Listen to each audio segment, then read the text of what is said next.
Unlike The Last Samurai, Troy wasn't promoted as a historical movie.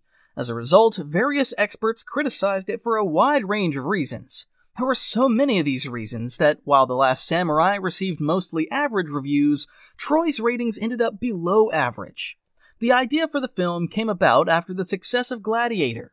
Initially, Troy wasn't supposed to have such a huge budget. The studio planned to spend about the same amount as they did on Gladiator, around $100 million. But when Brad Pitt and director Wolfgang Petersen joined the project, the cost had to go up. Their fees alone totaled $24 million.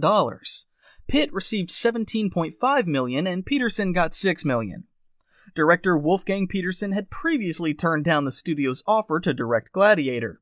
According to him, after the film came out, he deeply regretted missing that opportunity and spent days crying into his pillow, promising to redeem himself. That's exactly why he agreed to direct Troy. Ironically, at the time he declined Gladiator, he would have rejected Troy too. Petersen wasn't the first director the studio approached with Troy.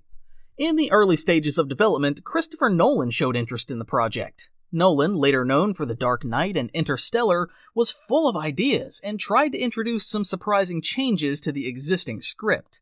However, the producers didn't like any of them, and eventually asked him to take his ideas elsewhere. At the time, Nolan's only major credit was Memento, so nobody really took him seriously yet. He ended up moving on to Batman Begins at the same studio, Warner Brothers, where producers were more open to his vision.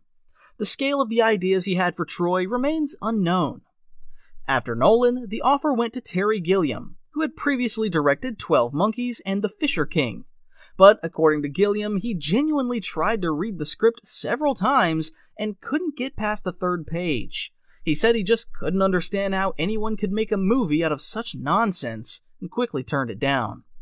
Only after that did the offer go to Petersen, who by then was already an established director. He had just made The Perfect Storm for Warner Brothers, and shortly before that, Outbreak, so he was pretty much considered part of the studio. Petersen was allowed to make some changes to the script.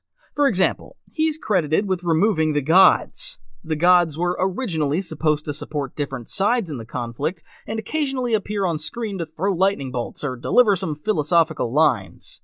Petersen insisted that would have looked ridiculous and slowed down the main plot too much. Just like The Last Samurai, Troy ran into trouble with filming locations. All the original locations in Europe, Asia, and Africa had to be rejected for various reasons. In the end, the crew had to shoot in Mexico, which caused the budget to balloon. The main culprits behind the extra costs were Mexican hurricanes. There are a few rumors about them. One says that Brad Pitt almost flew off to the Emerald City with his house.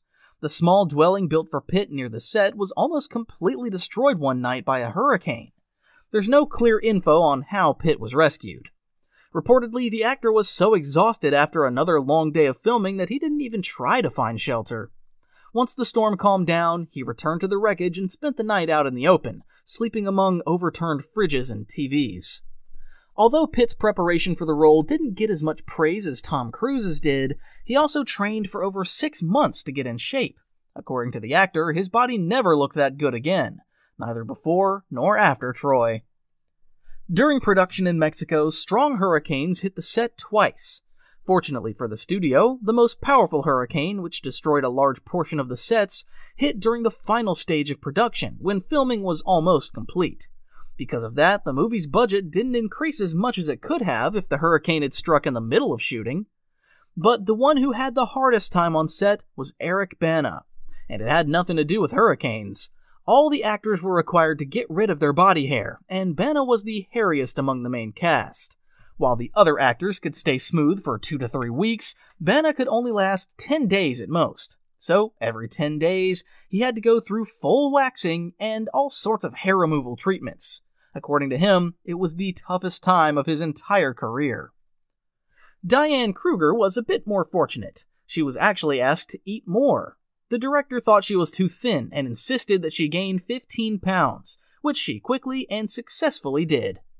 By the way, besides cutting the gods, the director also wanted to remove the character of Helen, played by Kruger. He believed that any actress cast in that role would face instant criticism, because Helen is considered the most beautiful woman in mythology, and it would be impossible to find someone everyone agrees is that beautiful. But the studio didn't let him cut the role, so he convinced them to cast an unknown actress.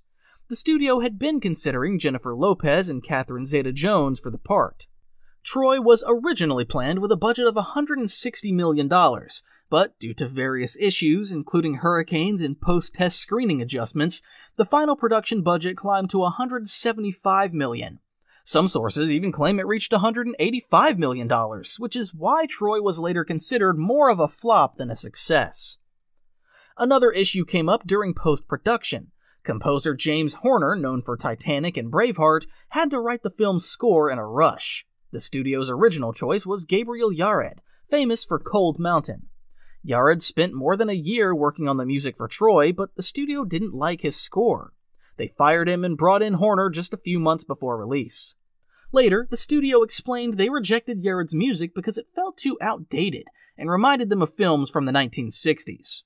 Troy hit theaters in May 2004, just a week after the poorly received Van Helsing. Its US box office debut wasn't great, but it wasn't as modest as The Last Samurai's either. However, right after Troy came Shrek 2, then The Day After Tomorrow, and finally the third Harry Potter movie, which stole all the attention. In other words, this crowded lineup may have stopped Pitt from making a bit more money. The film grossed $497 million worldwide. Not a bad result for an R-rated movie.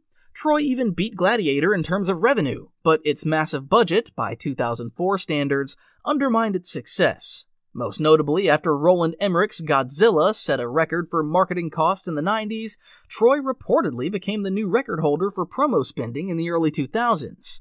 Some sources estimate the marketing budget was $120 to $140 million. If the studio really spent that much, the movie may not have even made them enough for a chocolate bar. The studio's only real hope to recoup losses was through home video and TV sales, and in that area the film likely did well. The studio spent $2 million on a director's cut, released 3 years later, which added nearly 30 minutes of new footage and made the film more violent. For this version, Wolfgang Petersen reused several tracks from Gabriel Yared's rejected score and removed some of the original music he didn't like. Critics, however, felt the director's cut didn't fit the film's core issues. In their view, the Iliad had been distorted so badly that only real fix would have been to make a brand new movie. Petersen often responded by saying they studied Homer's Iliad alongside the script and changed things if they believed it would benefit the film. Almost all the actors received criticism, especially Brad Pitt and Orlando Bloom. Bloom often bashed his character, calling him a complete idiot and agreeing with the critics. He said he had no choice. He was told to play an idiot, and that's exactly what he did. As for Pitt, he doesn't criticize his character much. He admits the film has flaws, but he's not upset about taking the role. He had a good time and doesn't think the movie is nearly as bad as the critics make it out to be.